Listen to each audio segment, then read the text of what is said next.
أعوذ بالله من الشيطان الرجيم بسم الله الرحمن الرحيم وكذلك بعثناهم ليتساءلوا بينهم قال قائل منهم كم لبثتم قالوا لبثنا يوما أو بعض يوم قالوا ربكم أعلم بما لبثتم فابعثوا أحدكم بورقكم هذه إلى المدينة فلينظر أيها أزكى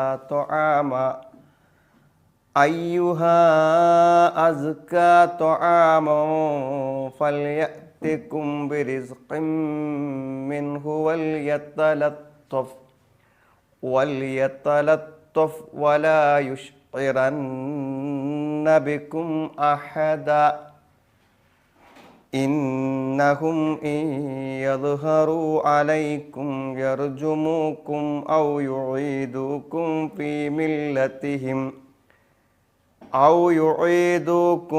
في ملتهم ولن تفلحوا إذا أبدا 19-20 ആയത്തുകളാണ് നമ്മൾ ഓതിയത്. അസ്ഹാബുൽ കഹ്ഫിൻ്റെ ചരിത്രമാണ് നമ്മൾ പറഞ്ഞുകൊണ്ടിരിക്കുന്നത്. ഇസ്ലാം ഏത് കാലത്തും അതിജയിക്കാൻ പറ്റാത്ത അന്യൂനമായൊരാശയമാണ്. അതിൻ്റെ മഹത്വവും അതിൻ്റെ പ്രാധാന്യവും അതിനെക്കുറിച്ച് പഠിച്ച ഏതൊരാൾക്കും ബോധ്യമുള്ളൊരു കാര്യമാണ്. ഒരു പ്രത്യയശാസ്ത്രത്തിനും ഒരു വിശ്വാസത്തിനും ഇസ്ലാമിക ആദർശങ്ങളെ ആശയങ്ങളെ അതിജീവിക്കാൻ പറ്റില്ല. അതെന്തുകൊണ്ടാണെന്ന് വെച്ചാൽ കാലങ്ങളെ അതിജീവിക്കാൻ പറ്റുന്ന അള്ളാഹുവിൻ്റെ അടുക്കൽ നിന്ന് വന്ന സന്ദേശങ്ങളാണ്. അത് യുക്തിഭദ്രമാണ്, അന്യൂനമാണ്. ഈ പ്രപഞ്ചം എത്രമാത്രം അന്യൂനമാണോ അതിനേക്കാളും അന്യൂനമാണ് അതിൻ്റെ ആശയങ്ങൾ, ദൈവികമാണ്. അതുകൊണ്ട് തന്നെ ഒരു കാലഘട്ടത്തിലും ഒരാശയത്തെ എപ്പോഴും പരാജയപ്പെടുത്തേണ്ടത് ആശയം കൊണ്ടാണ്. സംശയമില്ലാത്തൊരു കാര്യമാണ്. ഒരാശയത്തെ പരാജയപ്പെടുത്തേണ്ടത് തത്തുല്യമായ ഒരാശയം കൊണ്ടാണ്. പക്ഷേ ഇസ്ലാമിനെ എതിർക്കുന്ന ആളുകൾ ഒരു കാലത്തും അതിനെ ആശയപരമായി നേരിടാൻ ധൈര്യം കാണിച്ചിട്ടില്ല. അതുകൊണ്ടാണ് മക്ക കാലഘട്ടം ഉണ്ടായത്. നബി സല്ലല്ലാഹു അലൈഹി വസല്ലമയെ അടിച്ചോടിക്കാനും നാട് കടത്താനും കൊലപ്പെടുത്താനും ഒക്കെയാണ്. ഏത് കാലഘട്ടത്തിൽ നമ്മളിത് കാണുന്നുണ്ട്. അതുതന്നെയാണല്ലോ അസ്ഹാബുൽ കഹ്ഫിനും സംഭവിച്ചിട്ടുള്ളത്. وقال الذين كفروا لرسلهم لنخرجنكم من أرضنا പ്രവാചകന്മാരോട് ജനങ്ങൾ പറഞ്ഞു, ഞങ്ങളെ ഭൂമിയിൽ നിന്ന് ഞങ്ങൾ പുറത്താക്കും. ഔ ലതഊദുന്ന ഫീ മില്ലത്തിനാ, അല്ലെങ്കിൽ ഞങ്ങളുടെ മാർഗത്തിലേക്ക് നിങ്ങൾ തിരിച്ചു കൊണ്ടുവരുന്നതാണ്. പ്രവാചകന്മാരോട് എല്ലാവരും പറഞ്ഞൊരു കാര്യമാണ്. ഇബ്രാഹിം നബി അലൈഹിസ്സലാമിനോട് വാപ്പ പറഞ്ഞത് എന്താണ്? ഖാല അറാഗിബുൻ അൻത അൻ ആലിഹതി യാ ഇബ്രാഹിം, ഓ ഇബ്രാഹിമേ, എൻ്റെ ദൈവങ്ങളെ വിട്ടു പോയിക്കോന്നാണ്. അല്ലെങ്കിൽ എന്താ ഉണ്ടാവുക? ലഇല്ലം തൻതഹി ലഅർജുമന്നക വഹ്ജുർനീ മലിയ, അല്ലെങ്കിൽ തന്നെ കല്ലെറിഞ്ഞ് ഓടിക്കുമെന്നാണ്. ഏത് കാലത്തും ആശയപരമായി ഈ ദൈവികമായ മതത്തെ നേരിടാൻ ആരും ധൈര്യം കാണിച്ചിട്ടില്ല എന്നാണ്. ഖാലൽ മലഉൽ ലദീന ഇസ്തക്ബറൂ മിൻ ഖൗമി ലനുഖ്രിജന്നക യാ ശുഐബ്, ശുഐബേ നിന്നെ ഞങ്ങൾ ഇവിടുന്ന് പുറത്താക്കുന്ന, ആട്ടി ഓടിക്കുന്നതാണ്. അല്ലേ? എല്ലാ കാലഘട്ടത്തിലും അങ്ങനെയാണ്. ഇന്നിപ്പോൾ ഇന്ത്യൻ മുസ്ലിങ്ങളോടൊന്ന് പുറത്തു പോകാനാണ് വേണത്. അതല്ലേ ആവശ്യപ്പെടുന്നത്. എല്ലാ നാടുകളിൽ നിന്നും അതാണ് ആവശ്യപ്പെട്ടുകൊണ്ടിരിക്കുന്നതെന്നാണ് കാണുന്നത്. അങ്ങനെയുള്ളൊരു പുറത്താക്കലാണ്, ആട്ടിയോടിക്കലാണ്, അല്ലെങ്കിൽ നിർബന്ധിക്കലാണ് ആരുടെ വിഷയത്തിലും ഉണ്ടായിട്ടുള്ളത്? അസ്ഹാബുൽ കഹ്ഫിൻ്റെ വിഷയത്തിലും ഉണ്ടായിട്ടുള്ളത്. ഈ സംഭവം നമുക്ക് ഇനി അടുത്ത ആയത്തുകളിൽ നമുക്ക് കാണാൻ പറ്റും. അങ്ങനെ അള്ളാഹു അവർക്ക് നൽകിയ ഏറ്റവും വലിയ അനുഗ്രഹമാണ് ഉറക്കം. 300 ചില്ലാനം വർഷം അവർ ഉറങ്ങി. ഉറങ്ങുന്നത് എന്ത് പ്രകാരം അത്ഭുതമാണോ അതേപോലെ അത്ഭുതമാണല്ലോ ഉണരുന്നത്. കാരണം ഇത്രയും കാലം ഉണർന്നിട്ടില്ലല്ലോ. അങ്ങനെ അവരെ അള്ളാഹു ഉണർത്തുകയാണ്. വർഷങ്ങൾ കഴിഞ്ഞ് ആലോചിച്ച് നോക്കണം നിങ്ങൾ. ഒരു 3 നൂറ്റാണ്ട് കഴിഞ്ഞിട്ട് ഉണരുമ്പോൾ ആ 2 കാലവും തമ്മിലുള്ളൊരു വ്യത്യാസം ഒന്ന് ആലോചിച്ച് നോക്കും നിങ്ങൾ. എന്താണ് അവർക്ക് അനുഭവപ്പെടുന്നതെന്ന് ചിന്തിക്കണം. കാരണം ഇതിൽ നമുക്ക് വലിയൊരു പാഠം എന്താണെന്ന് വെച്ചാൽ, ഇപ്പോൾ യുഗാന്തരങ്ങൾക്ക് മുമ്പ് മരിച്ചു പോയിട്ടുള്ള നമ്മുടെ പൂർവികന്മാരൊക്കെ എന്ത് ചെയ്യുന്നവരോ ഇതേപോലെ ഒരു തിരിച്ചുവരവ് വരുമല്ലോ. അതായത് പെട്ടെന്ന് ഞെട്ടി ഉണരൂലേ. മമ്പാസനാമിം മറക്കതിന, ഞങ്ങളെ ഉറക്കത്തുനിന്ന് വിളിച്ചുണർത്തിയത് ആരാന്ന് ചോദിച്ചിട്ട് വരൂലേ. അപ്പോൾ നോക്ക് നിങ്ങൾ, ഈ ഒരു കാലദൈർഘ്യം അത് കഴിഞ്ഞിട്ട് അവരെന്ത് ചെയ്യുക, ഉണരുമ്പോൾ അവർക്ക് എന്ത് തോന്നുന്നില്ല ആരെങ്ങൾ ഒരിക്കലും ഈ ഒരു വർഷങ്ങളുടെ പഴക്കം അവർക്ക് അനുഭവപ്പെടുന്നില്ല. അവർ രാവിലെ ഉറങ്ങി എന്നാ പറയണത് മുഫസ്സിരീങ്ങളൊക്കെ, വൈകുന്നേരം അവർ ഉണർന്നു. അപ്പോൾ അവർ 300 കൊല്ലം മുമ്പ് ഉറങ്ങിയത് രാവിലെയാണ്, ഉണർന്നത് വൈകുന്നേരമാണ്. അപ്പോൾ വിചാരിക്കണം എന്താ, ഇന്ന് രാവിലെ ഉറങ്ങിയിട്ട് ഇന്ന് വൈകുന്നേരം ഉണർന്നു എന്നാണ്. അള്ളാഹു മരണത്തെ ഉറക്കവുമായി ബന്ധപ്പെടുത്താൻ നമുക്ക് കുറേ ചിന്തിക്കാൻ അതിലുണ്ട്, കുറേ ചിന്തിക്കാൻ. ചിലപ്പോഴൊക്കെ നമ്മളെന്താ അറിയോ, വളരെ 5 മിനിറ്റ് ഉറങ്ങിയിട്ടുണ്ടാവുള്ളൂ, ഒരു ദീർഘമായ സ്വപ്നം നമ്മൾ കണ്ടിട്ടുണ്ടായിരിക്കും. ശരിക്കും 5 മിനിറ്റ് കൊണ്ട് പറയാൻ പറ്റുന്ന ഒരു ആശയം ആവില്ല ആ സ്വപ്നത്തിൽ ഉണ്ടാവുക. അപ്പോൾ നോക്ക് നിങ്ങൾ, അപ്പോൾ ചില ആൾക്കാർ ചോദിക്കലുണ്ട്, കുറേ മുമ്പ് മരിച്ചു പോയ ആളുകൾക്കും ഖിയാമത്ത് നാൾ വരെ ഖബർ ശിക്ഷ, ഇപ്പോൾ അടുത്ത് മരിച്ച് അപ്പം തന്നെ ഖിയാമത്ത് നാൾ വന്ന അവർക്കും ഖബർ ശിക്ഷ, അതിലൊക്കെ എങ്ങനെ നീതി? അതൊന്നും പ്രശ്നമില്ല.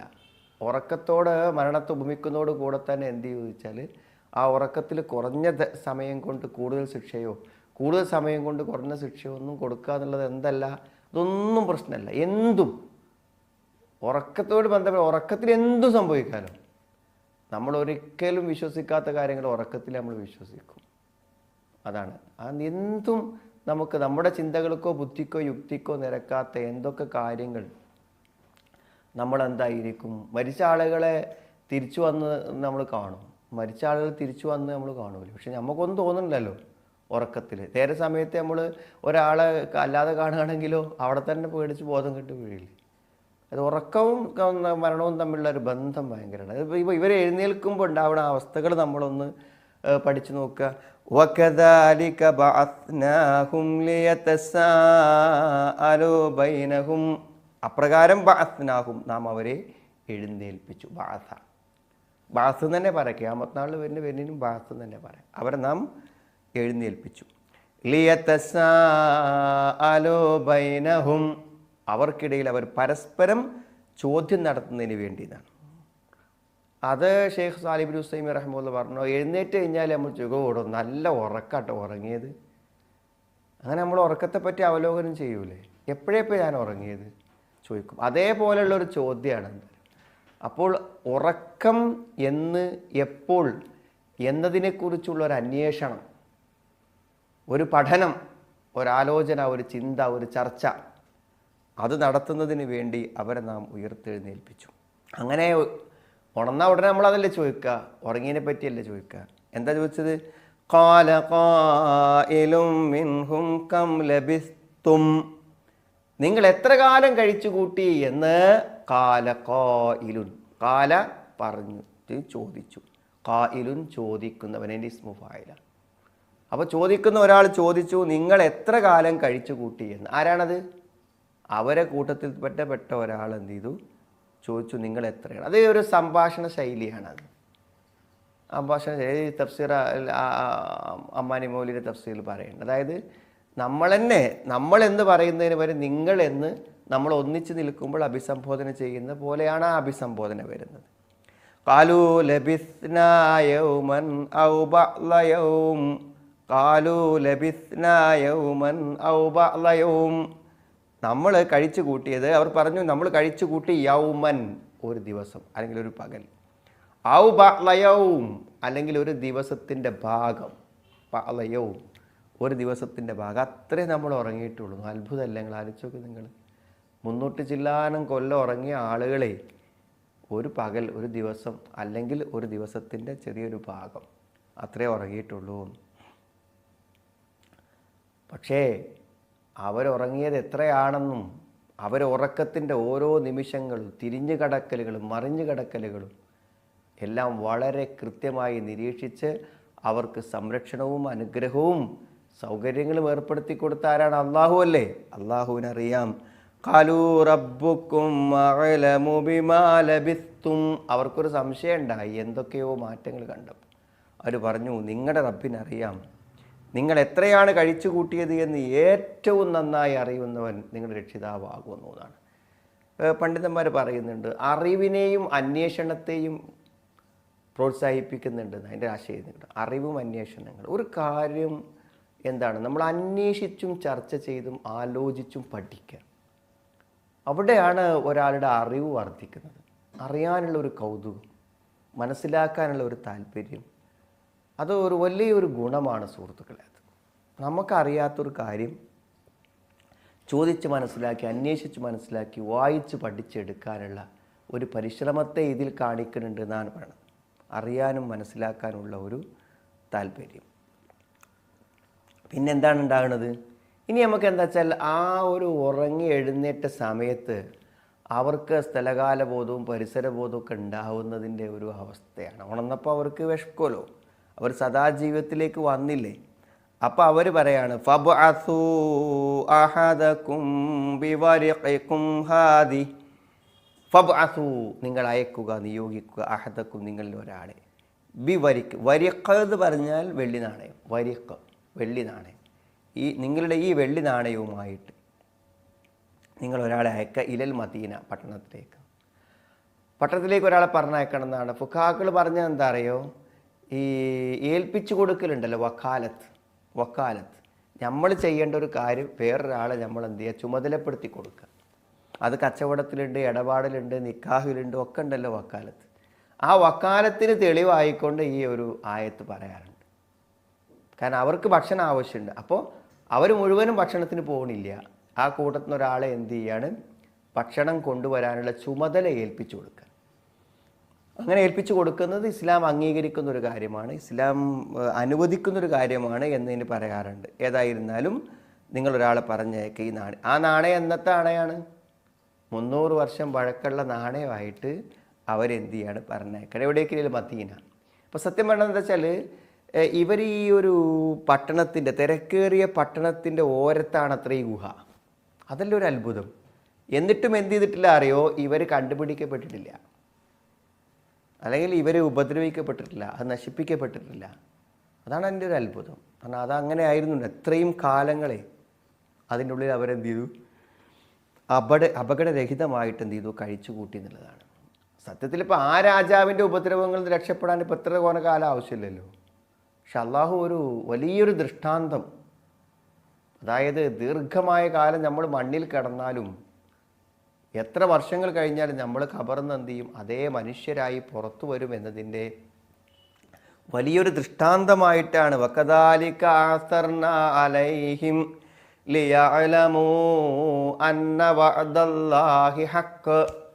അള്ളാഹുവിൻ്റെ വാഗ്ദത്തം സത്യമാണെന്ന് അവർ മനസ്സിലാക്കുന്നതിന് വേണ്ടി എന്ന് പറഞ്ഞല്ലോ. അപ്പോൾ വലിയൊരു ദൃഷ്ടാന്തം എന്തുണ്ട് അതിലുണ്ട് എന്നർത്ഥം. എന്നിട്ട് എന്താണ് ഇയാളുടെ പണി? ഫൽയൻളുർ അയ്യുഹാ അസ്കാ തുആമ. ഫൽയൻളുർ, അവൻ നോക്കട്ടെ, അവൻ അന്വേഷിക്കട്ടെ. എന്താ നോക്കേണ്ടത്? അയ്യുഹ, ആ സ്ഥലത്ത്, ആ പട്ടണത്തിൽ എന്താണ്? അസ്കാ തുആമൻ. അസ്കാ തുആമൻ വളരെ ശ്രദ്ധിക്കണം. അസ്കാ, സക്കാത്തൊക്കെ ഉണ്ടല്ലോ, അതിൽ നിന്ന് വന്നൊരു വാക്ക് തന്നെയാണ് അസ്കാ എന്നുള്ളത്. ഏറ്റവും പരിശുദ്ധമായത്, ഏറ്റവും നല്ലത്, ഏറ്റവും നല്ല ഭക്ഷണം. മുഫസ്സിരീങ്ങൾ പറഞ്ഞു, കഴിക്കുകയാണെങ്കിൽ ഏറ്റവും നല്ല ഭക്ഷണം കഴിക്കേണ്ടത്, ഏറ്റവും സ്റ്റാൻഡേർഡുള്ള ഭക്ഷണം, നിലവാരമുള്ള ഭക്ഷണം, സംശുദ്ധമായ ഭക്ഷണം. പക്ഷെ ദൂർത്താവാൻ പറ്റൂല. ഒരു നേരത്തെ ഭക്ഷണത്തിന് 1 ലക്ഷം റുപ്യ ചിലവാക്കാൻ പറ്റില്ലല്ലോ. നല്ല ഭക്ഷണം കഴിക്കണം, ദൂർത്താവാത്ത രൂപത്തിൽ ഏറ്റവും നല്ല, നമ്മുടെ ശരീരത്തിന് പോഷണം ലഭിക്കുന്ന, നമുക്ക് തകരാറില്ലാത്ത, ഹാനികരമല്ലാത്ത, ഭാവിയിൽ എന്തെങ്കിലും അപകടങ്ങൾ വരാത്ത നല്ല ഭക്ഷണമാണ് കഴിക്കേണ്ടതെന്നാണ് മനസ്സിലായി. ഈ നാട് വിട്ടൊക്കെ പോകുന്ന പല ആളുകളുടെയും ജീവിതം നമ്മൾ പരിശോധിക്കുമ്പോഴേ അവർക്ക് ഭക്ഷണത്തിലൊരു കൃത്യനിഷ്ഠ പുലർത്താൻ പറ്റില്ല. കാരണം എന്താണെന്ന് വിചാരിച്ചാൽ, നമ്മളിപ്പോൾ വീട്ടിലാണെങ്കിൽ നമ്മുടെ ഭാര്യയും കുട്ടികളൊക്കെ എന്ത് ചെയ്യും, അവർ പാചകം ചെയ്തിട്ട് നമ്മുടെ ഒരു അവസ്ഥ മനസ്സിലാക്കി, ഇപ്പാക്ക് അത് പറ്റൂല, അമ്മക്ക് ഇതേ പറ്റുള്ളൂ എന്നൊക്കെ പറഞ്ഞിട്ട് എന്ത് ചെയ്യും, അത് തയ്യാറാക്കി തരും. അത് ഒരു മുളക് പറ്റൂല, അല്ലെങ്കിൽ എരി കുറവാണ്, അങ്ങനെ ഉണ്ടല്ലോ. അപ്പോൾ നമ്മൾക്ക് എന്തൊരു ഭക്ഷണം നല്ലതാവുന്നതോട് കൂടെ നമ്മുടെ ആരോഗ്യം സംരക്ഷിക്കപ്പെടും, വളരെ പ്രധാനമാണ്. പക്ഷെ നമ്മളെന്താ വെച്ചാൽ പല വിഷാംശങ്ങൾ അടങ്ങിയ സാധനങ്ങൾ കഴിക്കുക, ഭക്ഷണം കഴിക്കാതിരിക്കുക, ഇങ്ങനെയൊക്കെയുള്ള ആളുകൾ എന്താ വെച്ചാൽ പിന്നീട് സ്ഥായിയായ രോഗങ്ങൾക്ക് അടിമപ്പെടുന്ന പോലെ തോന്നുന്നുണ്ട്. പിന്നെ അവർ കുറച്ച് ദീർഘകാലമൊക്കെ എന്ത് ചെയ്തു വെച്ചാൽ നാട് വിട്ടൊക്കെ പോയി പിന്നെ തിരിച്ചു വരുമ്പോൾ എന്താ പറയുക, ചില സ്ഥായിയായ രോഗങ്ങളുമായിട്ടാണ് പല ആളുകളും വരിക. എല്ലാവരും അങ്ങനെയൊന്നല്ല. അതിൻ്റെ കാരണം നല്ല ഭക്ഷണം കഴിക്കുക, അതൊരു ഇസ്ലാമികമായി പ്രോത്സാഹിപ്പിക്കപ്പെടുന്ന ഒരു കാര്യമാണ്. പിന്നെ ചില ആളുകൾ പറഞ്ഞു ഇവർ രാജകുടുംബത്തിൽപ്പെട്ട അംഗങ്ങളാണെന്ന്. അതായത് കുറച്ച് റോയലായിട്ടുള്ള ആളുകളാവുമ്പോൾ എന്താവുമെന്നറിയോ, അവരതിനനുസരിച്ച് സ്റ്റാൻഡേർഡ് ഭക്ഷണങ്ങളല്ലേ അവർ കഴിക്കുക, നിലവാരമുള്ള ഭക്ഷണമല്ലേ കഴിക്കുക. അതുകൊണ്ടാണ് ഇവർ പറഞ്ഞത് എന്താ വെച്ചാൽ അങ്ങാടി പോയ എല്ലാ ഭക്ഷണം കിട്ടുമല്ലോ, അങ്ങാടി പോയ എല്ലാ ഭക്ഷണം കിട്ടും. ആളുകൾ എന്താ വെച്ചാൽ ഏറ്റവും വൃത്തിഹീനമായ സ്ഥലത്ത് പോയി ഭക്ഷണം കഴിക്കും, ചെറിയൊരു പണത്തിൻ്റെ കുറവിന് വേണ്ടി. ഏറ്റവും വൃത്തിഹീനം, ഭക്ഷണത്തിന് ഏറ്റവും വേണ്ടത് വൃത്തിയാണല്ലോ. പക്ഷെ നമ്മുടെ മേശപ്പുറത്ത് വൃത്തി ഉണ്ടാവും, പാചകം ചെയ്യുന്നത് വൃത്തിയുള്ള സ്ഥലത്തല്ലെങ്കിൽ ബുദ്ധിമുട്ടാവില്ലേ. അതിൻ്റെ നിയമങ്ങളും കാര്യങ്ങളൊക്കെ പാലിച്ചുകൊണ്ടുള്ളതാവണം. അപ്പോൾ നല്ല ഭക്ഷണം അത് കഴിക്കണം, അതാണ് സ്വീകരിക്കേണ്ടത് എന്നത് നമുക്ക് അയ്യുഹ അസ്കാ ത്വആമൻ, ഏറ്റവും നല്ല ഭക്ഷണം ഏതെന്ന് നോക്കട്ടെ എന്ന്. അപ്പോൾ അങ്ങാടി പോയി എന്തേലും വാങ്ങിക്കൊണ്ടിരുത്, ഏറ്റവും നല്ല ഭക്ഷണം നിങ്ങൾ കൊണ്ടുവരിക. എന്നിട്ടോ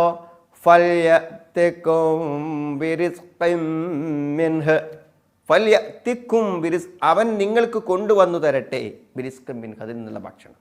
അപ്പോൾ അവൻ പോയിട്ട് ഏറ്റവും നല്ല ഭക്ഷണം നോക്കി നിങ്ങൾക്ക് കൊണ്ടുവരട്ടെ. ആലോചിക്കണം, നമ്മൾ അവരുടെ ഒരു മനസ്സിൻ്റെ ഭീതി ആലോചിക്കണം. എന്താ മനസ്സിൻ്റെ ഭീതി? അടുത്ത വാക്കിൽ നോക്കൂ നിങ്ങൾ, വല്യതലത്തഫ്. എന്താ വല്യതലത്തഫ് എന്ന് പറഞ്ഞാൽ അവൻ കരുതലോടെ പെരുമാറട്ടെ. വളരെ ശ്രദ്ധിച്ചു പോകണം. എന്താ വളരെ ശ്രദ്ധിച്ചു പോകാൻ കാരണം? അക്രമിയായ രാജാവുണ്ട് അവിടെ, ആ രാജാവ് ഒന്ന് ഒളിച്ച് താമസിക്കുകയാണ് ഇവിടെ. അങ്ങാടിയിൽ ഭക്ഷണത്തിന് പോകുമ്പോഴേ അവരെ കണ്ടാൽ രാജാവിന് വിവരം കിട്ടും, രാജാവിന് വിവരം കിട്ടും. അതുകൊണ്ട് പുറത്തു പോകുന്നതും ഭക്ഷണം ശേഖരിക്കുന്നതുമെല്ലാം അതീവ രഹസ്യത്തോടു കൂടെ ആയിരിക്കും. ഇതിലെ ഇമാം നാസിർ സായിദ് റഹ്മത്തുള്ളാഹി എടുത്തു പറഞ്ഞൊരു കാര്യമുണ്ട്. എന്താ അറിയോ, നമ്മളുടേതായ മുൻകരുതലുകൾ ഏത് കാര്യത്തിലും നമ്മൾ കൈക്കൊള്ളണം. നമുക്ക് അപകടങ്ങൾ പറ്റാതിരിക്കാനുള്ള മുൻകരുതലുകൾ നമ്മൾ, ഒരു സീറ്റ് ബെൽറ്റ് ഇടാനൊക്കെ ആളുകൾക്ക് എത്ര മടിയാണല്ലേ, ഒരു ഹെൽമെറ്റ് വെക്കാൻ ആളുകൾക്ക് എത്ര മടിയാണ്. രാത്രി വാതിലടക്കാൻ മറക്കാൻ പാടില്ല, ബൈക്കിൻ്റെ സ്റ്റാൻഡ് കെട്ടാൻ മറക്കാൻ പാടില്ല. നമ്മൾക്ക് വേണ്ട കരുതലുകൾ. അപ്പം തന്നെ പുറത്ത് പോവുക. ചില ആൾക്കാർ തവക്കുൽ എന്ന് പറയും. എന്ത് ചെയ്യുക, അത് വരാൻ വിചാരിച്ചൊന്നും വഴി തടഞ്ഞു നിൽക്കൂല, എന്താണെന്ന് വെച്ചാൽ ആവട്ടേതാണ്. മനസ്സിലായി? ഇപ്പോൾ ഈ കഴിഞ്ഞ പ്രാവശ്യം ഒരു സുഹൃത്തിനെ കണ്ടപ്പോൾ അദ്ദേഹം പറഞ്ഞു, ടൗണിലെ എല്ലാ പള്ളികളിലും ആളുകൾക്ക് വരാൻ എന്തുണ്ട്, ലിമിറ്റുകളുണ്ട്, പരിമിതികളുണ്ട്, കണക്കാക്കിയ ടോക്കണൊക്കെ കൊടുത്തുള്ളൂ. ഞങ്ങളെ പള്ളിക്ക് അങ്ങനെ നിയന്ത്രണങ്ങളൊന്നും, എല്ലാവർക്കും ആണെങ്കിലും വരാം. അതുകൊണ്ട് 10, 150, 200 ആളുകൾ പങ്കെടുക്കുന്നു എന്ന് അദ്ദേഹം പറയാം. അപ്പം അദ്ദേഹം പറയണത് എന്താ വെച്ചാൽ ഇതിപ്പോൾ അള്ളാഹുവിൻ്റെ പള്ളിയല്ലേ, അവിടെ വരാൻ എന്തിനാ നമ്മൾ പേടിക്കണു എന്നാ ചോദിക്കണത്. ആലോചിക്കണം നമ്മൾ കാര്യങ്ങൾ. നമ്മൾ ചെയ്യേണ്ട സൂക്ഷ്മതകളെ നമ്മൾ പാലിക്കണം. സത്യത്തിൽ ഇപ്പോഴത്തെ ഈ ഒരു രോഗവ്യാപന സമയത്ത് ഇതിനൊക്കെ നിസ്സാരമായി കണ്ട ആളുകളുണ്ട്. അവർ പല ആളുകളും രോഗം വന്നു കഴിഞ്ഞപ്പോഴാണ് അതിൻ്റെ ഒരു ഭയാനകത മനസ്സിലാക്കുന്നത്. അതുകൊണ്ട് അങ്ങനെ പറ്റില്ല. ഇവരെന്താ വെച്ചാൽ അള്ളാഹുവിൽ ഭരമേൽപ്പിച്ചവരാണ്, അള്ളാഹുവോട് പ്രാർത്ഥിച്ചവരാണ്, അള്ളാഹു അഭയം കൊടുത്തവരാണ്, ഒക്കെയാണ്. പക്ഷെ എന്നാലും എന്താ പറയുക, മനസ്സിലൊരു ഞങ്ങൾ ചെയ്യേണ്ട സൂക്ഷ്മത അതുണ്ടല്ലോ. പുറത്തിറങ്ങുമ്പോൾ അവർ പറയാണ് വലിയ തലത്തഫ്, വളരെ കരുതലോടെയാവണം പുറത്തു പോകേണ്ടത്. ഇവർ വിചാരിക്കണത് ഇപ്പോൾ ഒരു ദിവസമായിട്ടുള്ളൂ, അപ്പോൾ ആ രാജാവും ആളുകളൊക്കെ അവിടെ തന്നെ ഉണ്ട് എന്ന് വിചാരിച്ചിട്ടാണ് പറയണത്. പിന്നെ അടുത്ത വാക്ക് എന്താണ്?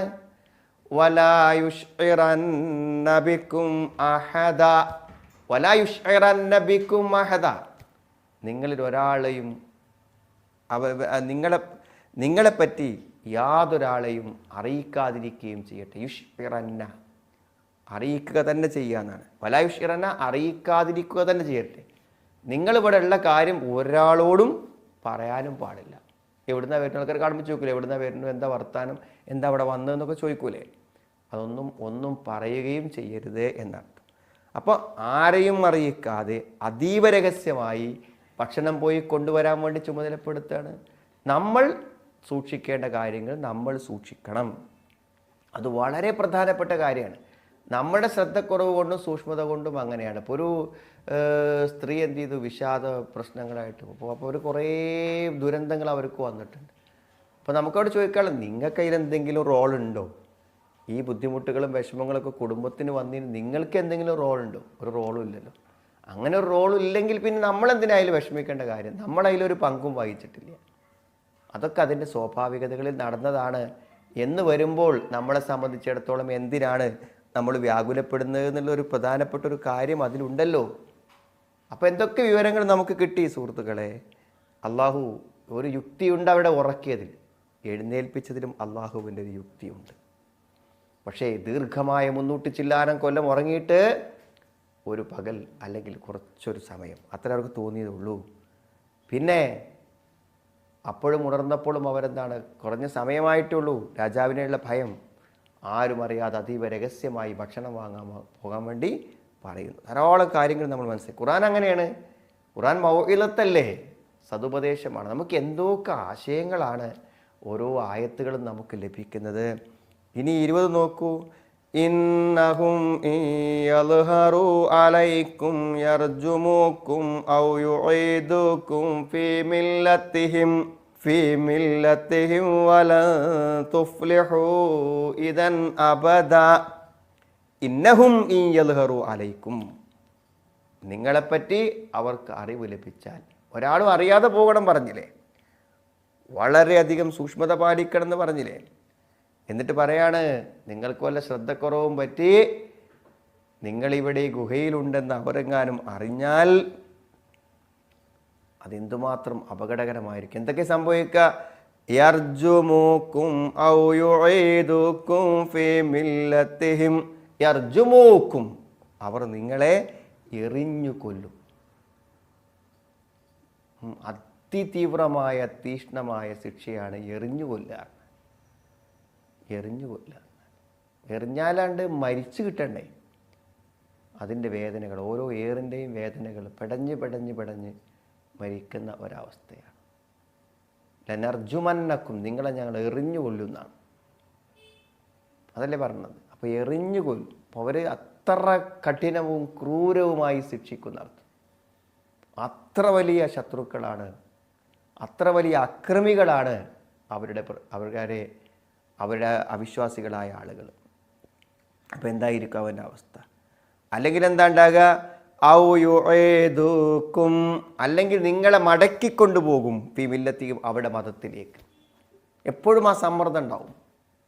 സത്യത്തിലേക്ക് വന്ന ആളുകൾക്ക് എന്ത് ചെയ്യും? എല്ലാ സമയത്തും എന്ത് ചെയ്യും? അവരെ തിരിച്ചു കൊണ്ടുപോകാനുള്ള സമ്മർദ്ദങ്ങൾ ഉണ്ടാവും. എങ്ങനെയെങ്കിലും ഭീഷണിപ്പെടുത്തിയിട്ടോ പ്രലോഭിപ്പിച്ചിട്ടോ നിർബന്ധിപ്പിച്ചിട്ടോ കൗൺസിലിംഗ് കൊടുത്തിട്ടോ ഒക്കെ തിരിച്ചു കൊണ്ടുപോകാനുള്ള അതിശക്തമായ ശ്രമങ്ങൾ നടക്കുന്നർത്ഥം ഫീ മില്ലത്തിഹിം. അങ്ങനെ ഉണ്ടായാൽ നിങ്ങൾക്ക് 2 ലോകവും നഷ്ടപ്പെടും.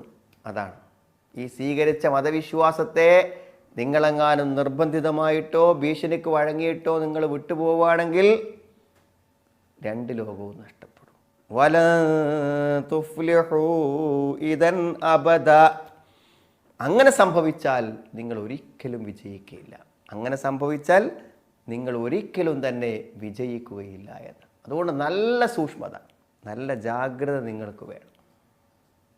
ഇവിടെ നമുക്കൊരു പ്രധാന കാര്യം മനസ്സിലാവുന്നുണ്ട്. അവർക്ക് അവരുടെ വിശ്വാസത്തോടുള്ള പ്രതിബദ്ധത.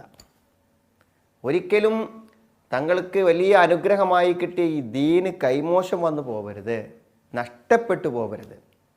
അതൊരു വിശ്വാസിയുടെ മനസ്സാണ് സുഹൃത്തുക്കളെ. എന്തിനൊക്കെ തകരാറ് വന്നാലും എൻ്റെ ഈമാൻ പടച്ചോനെ പോകരുത്. അശ്രദ്ധ കൊണ്ടോ പ്രലോഭനം കൊണ്ടോ പ്രകോപനം കൊണ്ടോ നിർബന്ധം കൊണ്ടോ ഒന്നും എൻ്റെ ഈ മനസ്സ്, ദീനിൻ്റെ മനസ്സുണ്ടല്ലോ, അതെനിക്ക് മാറിപ്പോകരുത്.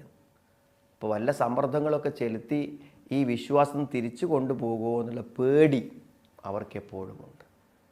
ശത്രുവിനെക്കുറിച്ചുള്ള ഭയം അവർക്കെപ്പോഴുമുണ്ട്. ശത്രുക്കളിൽ നിന്ന് അകന്നു നിൽക്കുന്നത് എന്തിനാണെന്നറിയോ? അവരെ പ്രലോഭിപ്പിച്ചും പ്രകോപിപ്പിച്ചും നമ്മളെ വിശ്വാസത്തെ മാറ്റാൻ ശ്രമിക്കും എന്നതുകൊണ്ടാണ് അങ്ങനെ പറയാനുള്ള കാരണവും അതാണ്. വളരെ കൃത്യമായിട്ട് മനസ്സിലാക്കുക.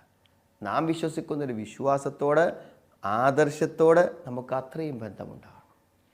ഏത് സന്ദർഭത്തിലും ഇത് നമ്മൾ തിരിച്ചു പോകുന്ന, നഷ്ടപ്പെട്ടു പോകുന്ന അവസ്ഥ ഉണ്ടാകുമോ എന്ന് നമ്മൾ ഭയപ്പെടണം. യാ മുക്കല്ലിബൽ ഖുലൂബ് സബ്ബിത് ഖൽബി അലാ ദീനിക് റബ്ബനാ ലാ തുസിഗ് ഖുലൂബനാ ബഅദ ഇദ് ഹദൈതനാ വഹബ് ലനാ മിൻ ലദുൻക റഹ്മ.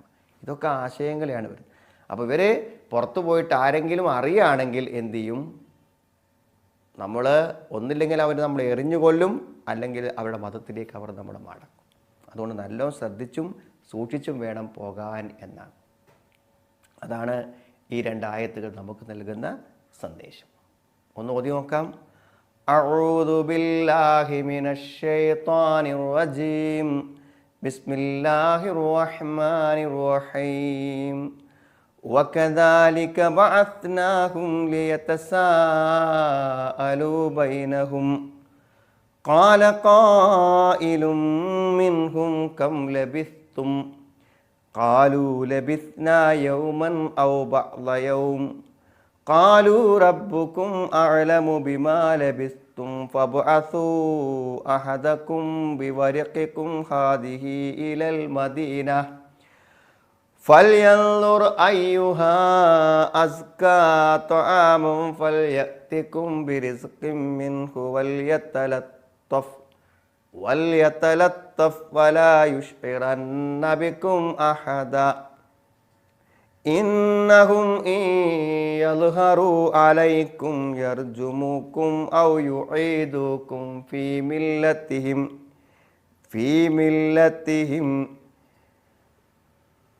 ملتهم ولن تفلحوا إذا أبدا.